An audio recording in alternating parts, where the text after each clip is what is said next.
How about we drag this guy on here? I can't hold him back in the wings any longer. And that would be the great Sal Paolantonio, the author of Philly Special and How Football Explains America, and of course the national correspondent for ESPN. Sal, how you doing?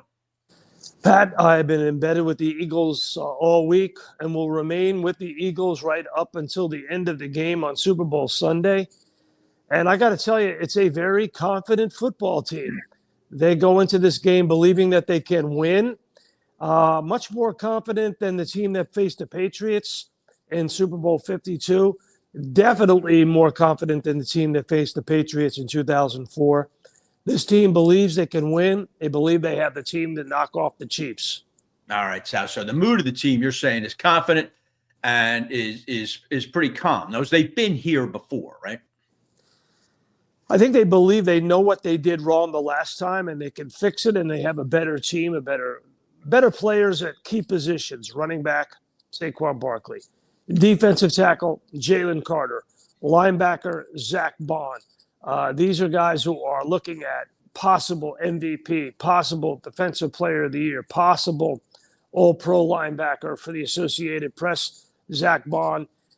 They believe that they have the personnel, they believe they have the experience, and they believe they have what it takes. Now, the bottom line is, to me, how they're going to defend Patrick Mahomes II. I think they can score 35 points in this game. I do. Right. I think they can score 5 touchdowns in this game. But can they hold off the charge of Patrick Mahomes II in the third and fourth quarter, which they didn't do in Super Bowl 57? That, to me, is the ball game right there, Pat. Sal, listen, I'm going to leave with Mahomes. I just want to get your opinion on a couple of things here. Mahomes, by the way, these stats I'm about to rattle off to you, all courtesy of ESPN. Fascinating stats here. Mahomes has a QBR, Sal, of 89 with 21 touchdowns when he's losing. He has a higher QBR when he's losing than when he's winning. I mean, so that shows you the mettle that this guy brings. You have talked all season about Jalen Hurts has to get rid of the ball faster. Mahomes is 30-1 when releasing the ball in 2.79 seconds or less. What do the Eagles do about that, Sal? Well, when I talked to Vic Fangio today, Pat, and the defensive players, it's pretty clear to me that they're going to try to get to Mahomes with 4. They're not going to blitz him. They're not going to dedicate an extra defender to blitzing Mahomes because they don't want to take that defender out of coverage. They are very reluctant to spy him for the same exact reason. You take a defender out of coverage. He's going to rush 4. He's going to drop 7. He's going to try to get home with 4 and hope that the matchup zone that they will run will be effective, specifically against Travis Kelce. You know, you're really running 2 defenses against Patrick Mahomes. That's the way Vic Fangio described it to me and what the film study shows. Once he snaps the ball and he is in the pocket, that's defense number 1. How are you reacting? Then once he breaks the pocket and starts to run, that's defense number 2. How are you making sure that he is contained, and how do you make sure that he doesn't get out of the pocket for long runs? There you go. And like you've been saying the last couple of weeks, he doesn't get out of the pocket and then set you up and kill you with a throw just before he breaks the line of scrimmage. Sal, another thing about it when Mahomes has the ball, courtesy of ESPN, Zach Bond is the number 1 linebacker in terms of pass defense, defending tight ends against the pass. Do you think the Chiefs will go out of their way to try and get Kelce lined up against get him away from Kelce and get him with Gardner Johnson? Well, they don't really move Travis Kelce around a whole lot, but when they do, you're exactly right. They're trying to isolate him away from the best coverage player, and the best coverage player is Zach Bond. Right. But the guy who has the most speed on the defense is Cooper DeJean. And in my view, they will use a lot of Cooper DeJean on Travis Kelce. They will drop C.J. Gardner-Johnson and Reed Blankenship deep to take care of any kind of blanket coverage deep in the deep middle of the field. The middle of the field underneath is always open when you're playing a Vic Fangio defense. That's why you saw Zach Ertz have double-digit targets against the Eagles in the NFC Championship game. Right. I think Travis Kelce will have double-digit targets in this game, and the question is, can they disrupt him? Can they limit the yards after the catch? Can they make sure that when he does sit down in the zone, that he's not moving the chains? Yeah. This is a tall order, Pat. It's a very tall order. It is, Sal. It is. But I'll tell you what, and it just deserves, if I may segue for just a second, Sal, and get your take or just a sentence from you on this too. Howie Roseman deserves some props here. All 8 of his first and second round picks since 2021 are expected to start in this game Sunday. That is an amazing performance by a general manager. And he's not even in the top 5 in voting an executive of the year. Isn't that something? That's criminal. Crazy. That's crazy. That is crazy stupid. That's the case. I did not know that. He's not even in the top 5 voting for executive of the year.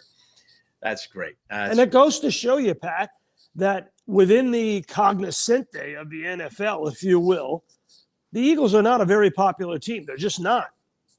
No. Going back to your point, they're popular among fans. I'll say that. They are definitely popular among fans. But, they just don't get the benefit of the doubt among those people who are the opinion shapers in the NFL. They've been doubting about Jalen Hurts, Nick Sirianni all year long. That is correct. And now Roseman gets no respect. Yeah, and it's exactly what you just said. The doubts about Sirianni and the doubts about Hurts. All right, when we get back, Sal, we're just going to take a quick break here. I want to talk to you about Jalen Hurts and what his mood and attitude is going into this game. Also, about how Sirianni and Kellen Moore will counter Steve Spagnuolo's very exotic blitz schemes. We'll talk about that. And I also want to ask Sal about this season and how much of what happens Sunday will determine how successful this Eagles season is. We're going to do all that with Sal Paolantonio in just a minute here on This Week in Pro Football, presented by Kennedy Auto. Talking with the great Sal Paolantonio here on This Week in Pro Football. Sal, how many is this for you? Is this 31 now?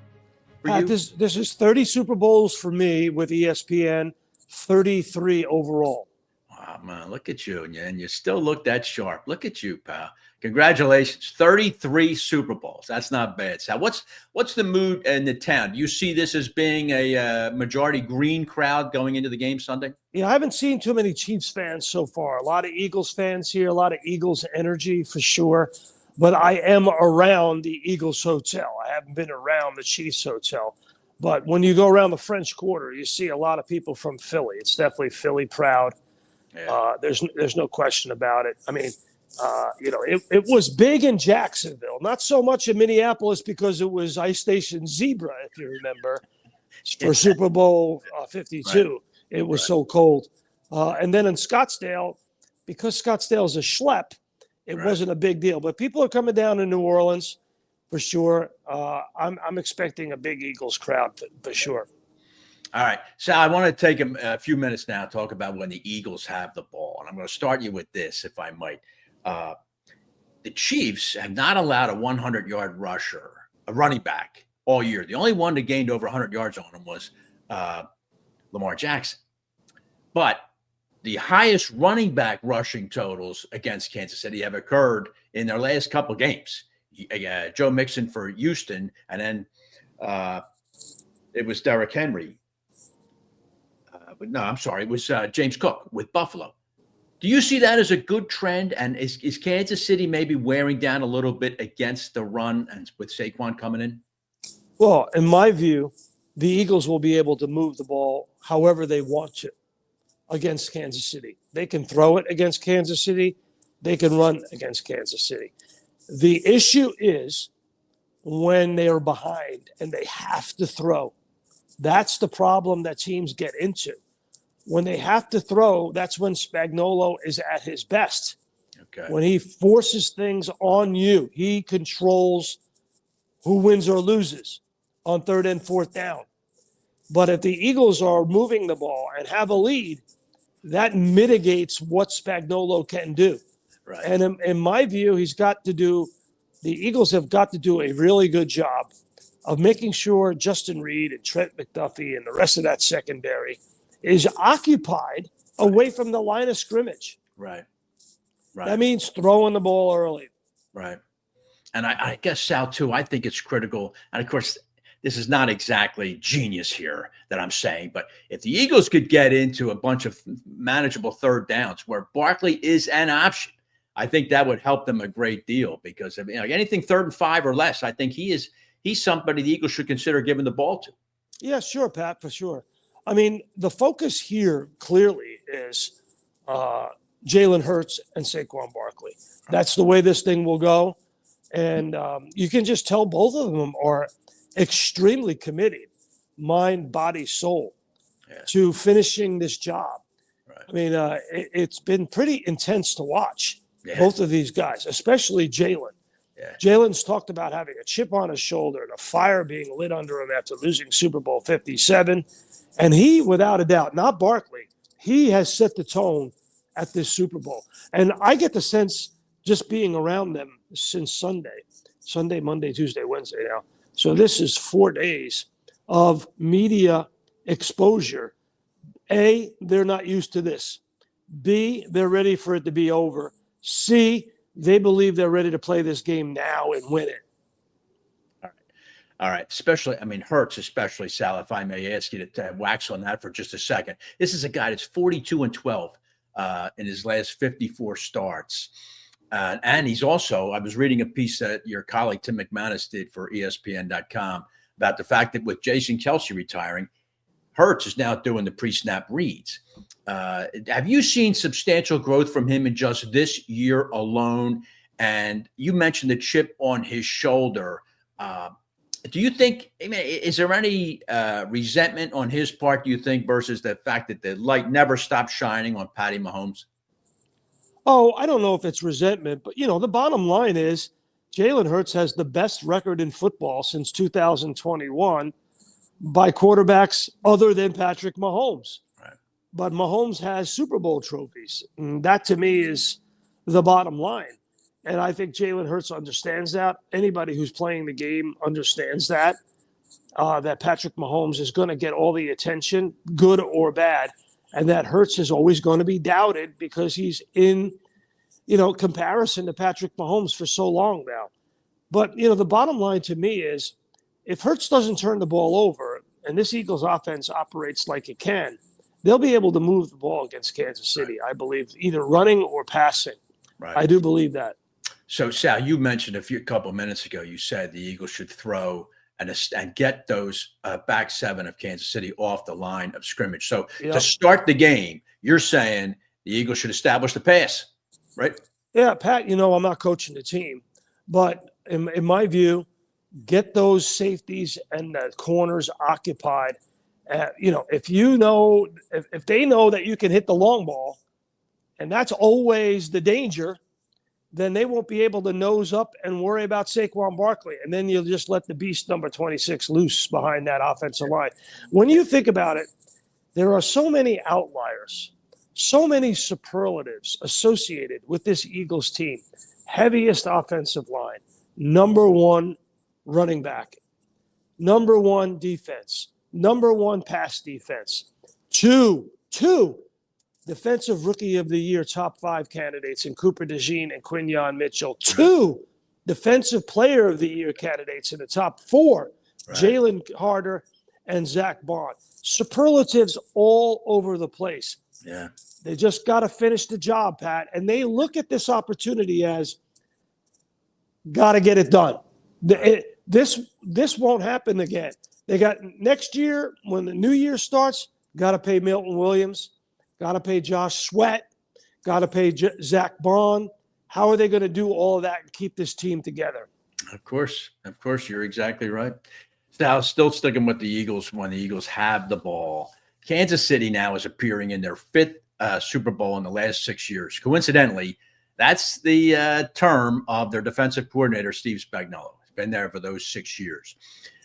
Reed and Mahomes obviously get 98% of the credit for Kansas City's dominance in the AFC. How much has Spagnuolo had to do this, flying just a little bit below the radar? I don't think he's flying below the radar at all. Mick Jagger called the Beatles the four-headed monster, John, Paul, George, and Ringo. And that's what the Chiefs are. They're a four-headed monster. It is Reed, Spagnuolo, Mahomes, and Kelsey. And you have to deal with all four of those guys. Any one of them at any time can have a hit record, and to me, you have to put Spagnuolo right behind Reed. But as I try to stress before, and I'll stress it again, the Chiefs' defense is built to play with a lead, Pat. Right. They're built to play with a lead. Get up early on them and take them out of the comfort zone of sending Justin Reed, sending Trent McDuffie, sending Nick Bolton. Make those guys be occupied in coverage so that they are not a menace at the line of scrimmage. They are not built defensively to play from behind. Yep. Sal, pal, you mentioned a few minutes ago that the Eagles, you're saying the mood of the team is really focused. And you mentioned how they want to get this done, right? So let me just ask you this. I want you to just philosophize with me for just a minute. This is a team that's won 15 of their last 16 games, 17-3 overall. It's been a fantastic season. And look at what you just ticked off a minute ago. Players just absolutely rising to the top. But my question is, does the mood of the team reflect the fact, Sal, that if they don't win this game Sunday, could this season actually be characterized as a failure? Oh, it will be characterized as a failure, Pat, by many, many people, for sure. I know you're going to talk to Ray Didinger, and I will obviously defer to him. Mm-hmm. Looking for that word. Sorry about that. Mm-hmm. I'll defer to Ray Diddy. I think this is the best team the Eagles have taken to the Super Bowl. I think the evidence is overwhelming that it is. And I just gave you all the outliers. I gave you all of the superlatives associated with this team. I've never seen it before. Did I leave anything out? So you look at even within the history of the Super Bowl, there have only been two teams in the history of the Super Bowl that have had the number one rushing attack and the number one defense. That would be the Cowboys of 92, Super Bowl 27. They had boat raced Buffalo. The other is the Eagles. That's the other one. So within historical context, youngest defense ever. It's set up, as Saquon Barkley has said many times, people will listen. They have the team to win the Super Bowl. So when you put that all into the hopper and mix it up, if they don't win it, certainly there will be people that will look at it and say it was a failure. Now, you go back to Super Bowl 57. In my view, that was the worst loss in franchise history because they were up by 10 points at halftime. Yeah. There was only one other Super Bowl team that lost a double-digit lead at halftime. That was the Atlanta Falcons to Tom Brady, 28-3. So it was without a doubt, in my view, the worst loss in Eagles history. Right. So they've already suffered the worst loss in Eagles history under Nick Sirianni. They have to win this game, Pat. Wow. They must win this game. Yeah. And Nick Sirianni is going in the last year of his deal. Gaudy numbers, I get it. Yeah.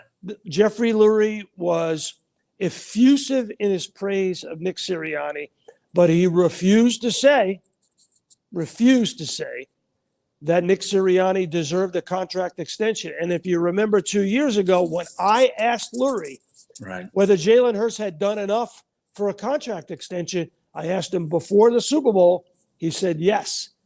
So I just know, to me, it's right on the racket.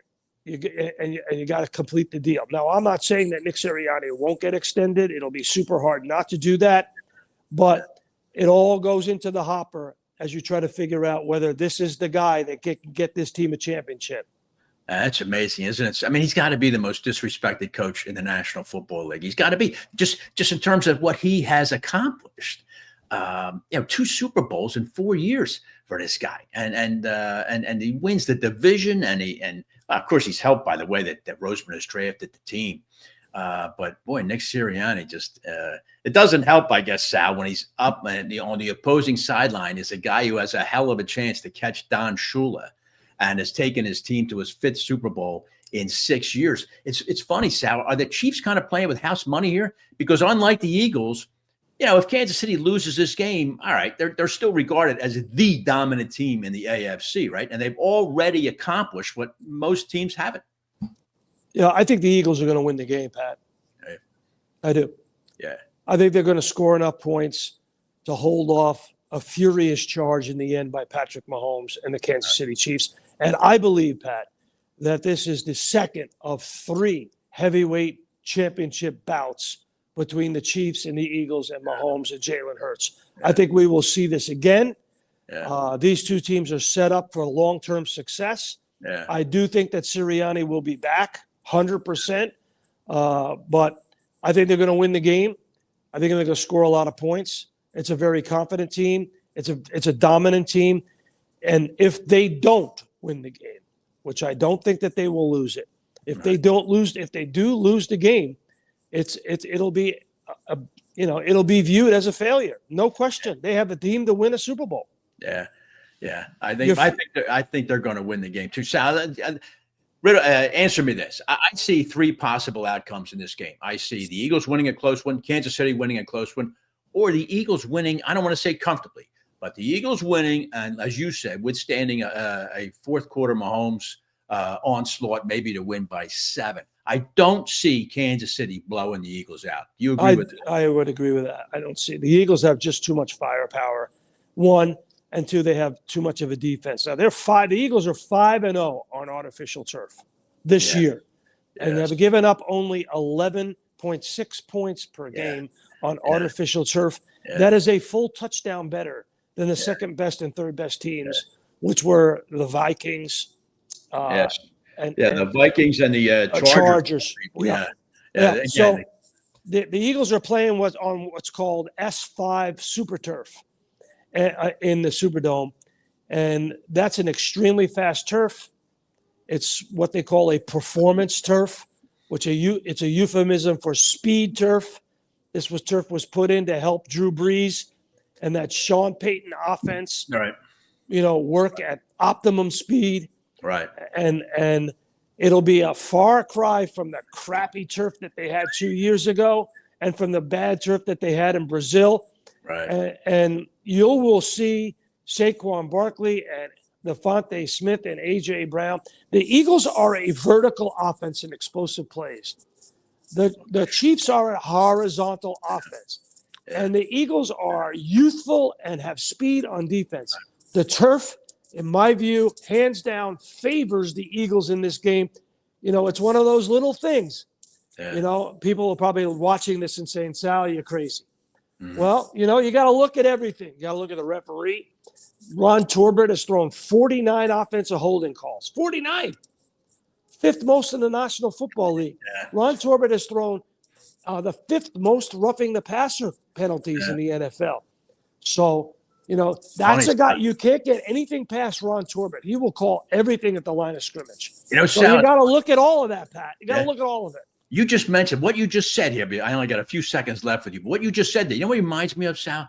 It reminds you of those old Cowboy 49er NFC title games where the Eagles are like the Cowboys were then. Big 3, if you will. That they had on offense, the ability to pound you and beat you with the running game versus that classic West Coast offense that the 49ers had. The matchup's very similar to that. 100%. You're absolutely right.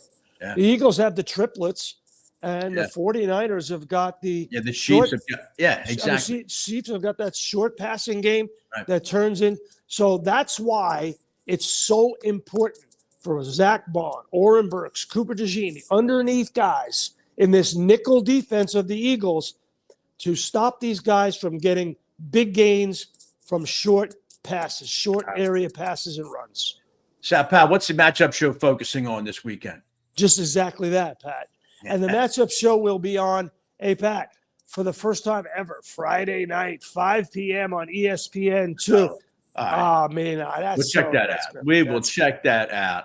That's a monster rating right there, Pat. Monster. Almost as big as the ratings you get when you come on the show. I want you to know that. And I can't thank you enough for taking all this time I know you're pulled in 80 different directions, and thank you very much for doing that. And I look forward to watching the matchup show. Everybody watch the matchup show tomorrow night and all weekend long. And Sal, we're doing a post-op. Hopefully it's a successful one, but we'll have you back here next week to wrap up the season, all right? All right, looking forward to it, Pat. All right, Sal Pal. Thank you very much, Sal. Great segment there with Sal Paolantonio. Another great segment coming up with, of course, the immortal Sean Green. Before we get to Sean, those of you in the chat, here we go, gang. My trivia question this week. Let's get all fired up for it. Let's focus now, okay? But it's a pretty simple one. But you got to give me the complete answer here. All of you in the chat. Green, you're not eligible to win my This Week of Pro Football T-shirt, but everybody else is. The question is this. I want you to just name me the two teams that have lost the most Super Bowls and give me the number. Don't look it up now. Name me the two franchises that have lost the most Super Bowls and how many they lost. It's the same number. They're tied with the most losses. All right?